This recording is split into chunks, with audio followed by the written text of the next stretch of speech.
Brevidades, com a doutora Beatriz Breves. Segunda-feira é dia do nosso quadro Brevidades ao vivo com a doutora Beatriz Breves. Uma boa tarde para a senhora, doutora, tudo bem? Tudo bem, boa tarde, é bom estar aqui com você. Super feliz aqui em te receber mais uma semana no Estúdio CBN. Hoje a gente fala sobre o sentimento de acomodação, né, doutora? Como é esse sentimento? Pois é, esse sentimento é um sentimento muito mais comum do que a gente imagina, quase que a todo instante. Muitas vezes a gente se acomoda a uma situação, e quando a gente se acomoda a uma situação, a gente está sentindo o sentimento de acomodação, que é ele que nos empurra, na verdade, para uma situação assim, como se tivesse uma forma, né? Algo que a gente vai se moldando aquilo que não necessariamente tem a ver com a gente, né? E não necessariamente é bom ou ruim, enfim, a gente vai se moldando aquilo e quando vê, muitas vezes já está até totalmente amarrada aquela situação de acomodação. O sentimento de acomodação justamente é o que leva a gente a essa situação. E qual é a relação, doutora, entre os sentimentos de acomodação, resignação e aceitação? Eles são parecidos, né? São, aliás, até vou fazer uma correção. O sentimento de acomodação é um dos sentimentos que levam a gente a essa acomodação, porque nunca um sentimento sozinho nos leva a uma situação, é sempre um grupo de sentimentos. E como você bem falou aí, né, são parecidos e a fronteira entre eles, às vezes, é muito difícil da gente delimitar, e eu acho que é por aí que muitas pessoas nem sabem identificar muitos sentimentos, colocam como sinônimo, mas se a gente prestar atenção, se a gente depurar os sentimentos, a gente vai vendo que são sentimentos diferentes. Então, o sentimento de acomodação, eu diria que ele é aquele sentimento que a metáfora que me vem é assim, aquele concreto que vai se concretando, no seu entorno, vai te amarrando, você quando vê está totalmente engessada naquela forma. E isso pode tender aqui sentimentos vários, né? Mas eu vou citar aqui, por exemplo, de conformismo. Quando isso tende para um sentimento de conformismo, seja porque você associa preguiça, seja porque você associa medo, que são outros sentimentos, impotência, né? Isso vai sugando você de uma tal maneira que no final você não consegue mais reagir.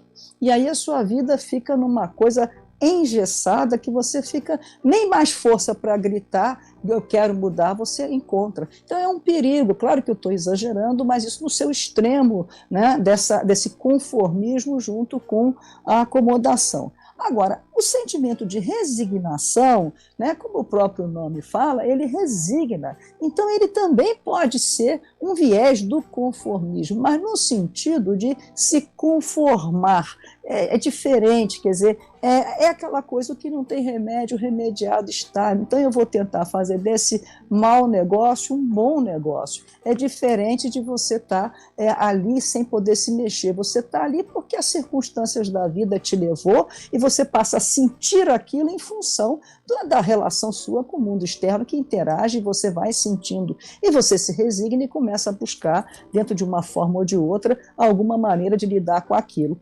E a aceitação, você vai vendo que todos eles estão muito juntos, né?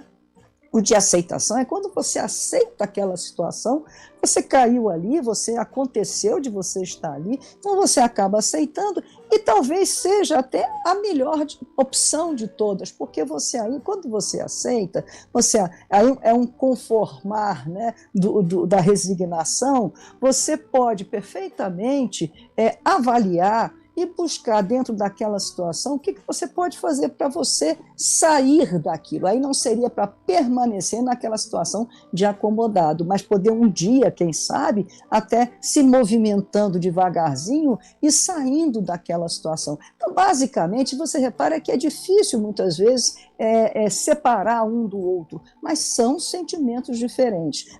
Eles alteram em peso, em intensidade, em foco, às vezes é um pouquinho para cá, um pouquinho para lá, mas são sentimentos diferentes. Doutora, logo que eu li aqui o nosso tema do dia, né, a acomodação, me veio à cabeça a ideia de zona de conforto. Teria alguma ligação direta com o sentimento de acomodação, a zona de conforto?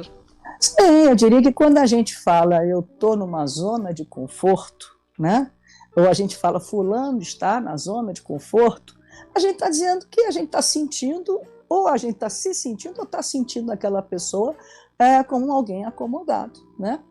A questão da zona de conforto é que ela não é só um sentimento de acomodado, eu diria que ela é uma vitrine de sentimentos. Resta saber se a pessoa está ali, ela está na zona de conforto feliz, está alegre de estar ali, não quer sair dali, estou muito bem aqui, muito obrigado, ou se ela está infeliz. E aí é que resta ver quais são os outros sentimentos, se é impotência, se é medo, se é preguiça, se é satisfação, se enfim, é vitória, eu venci, quero ficar aqui, não quero correr risco. Então, a zona de conforto, sem dúvida alguma, ela associa o sentimento de acomodação, mas resta ver o que a pessoa, como a pessoa está se sentindo nesse conjunto maior de sentimentos que também fazem parte da zona de conforto. Porque, como eu digo, não há um sentimento sozinho. Mas, nesse caso, pode até o de acomodação ser o de menor força. A pessoa está no conforto dela, seria o sentimento de conforto, né? Que muitas vezes é confundido com o sentimento de acomodação.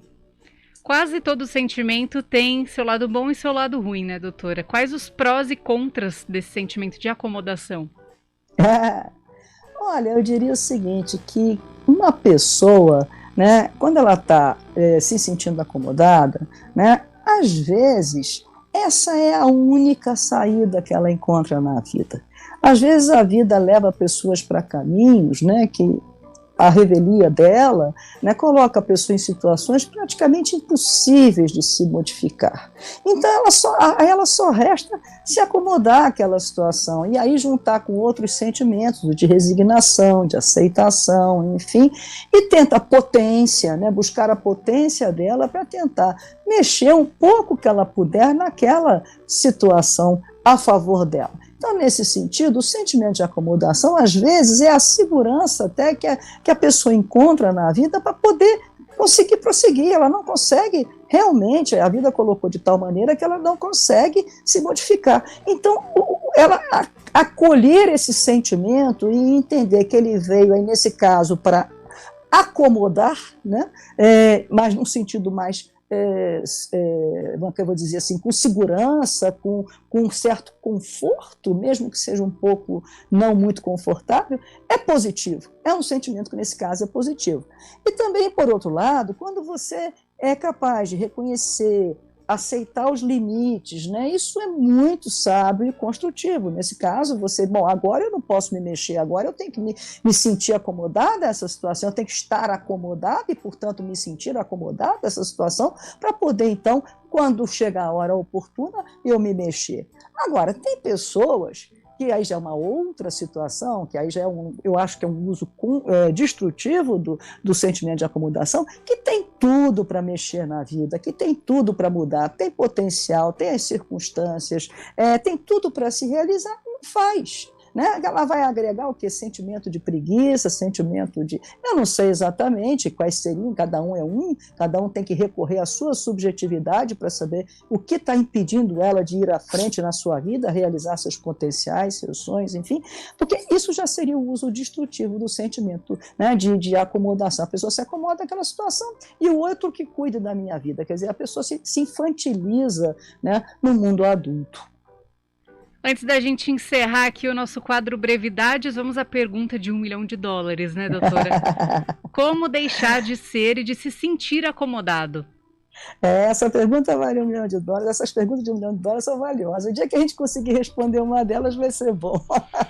Porque, na verdade, não há uma resposta, não há uma receita de bolo. Como eu sempre digo, isso é muito subjetivo. Cada um tem que passar a prestar atenção no que sente, no seu mundo interno, nos seus potenciais, nos seus talentos, para ver como é que ela pode recorrer ao seu interior para poder modificar a situação, né? Então, a pessoa tem que primeiro saber se ela está feliz onde está, né? Se ela não está feliz, eu pergunto, por que ficar aí? Por que não volta tenta conseguir alguma coisa? Cadê seus sonhos? Porque uma pessoa que não sonha, né, na vida, que não tem um objetivo, ela de alguma maneira empobrece. Então eu diria o seguinte, tenta acordar, tenta buscar um sonho, que isso vai tirar você, vai fazer o sentimento de acomodação desabrochar para outros caminhos que vão ser construtivos e positivos na vida.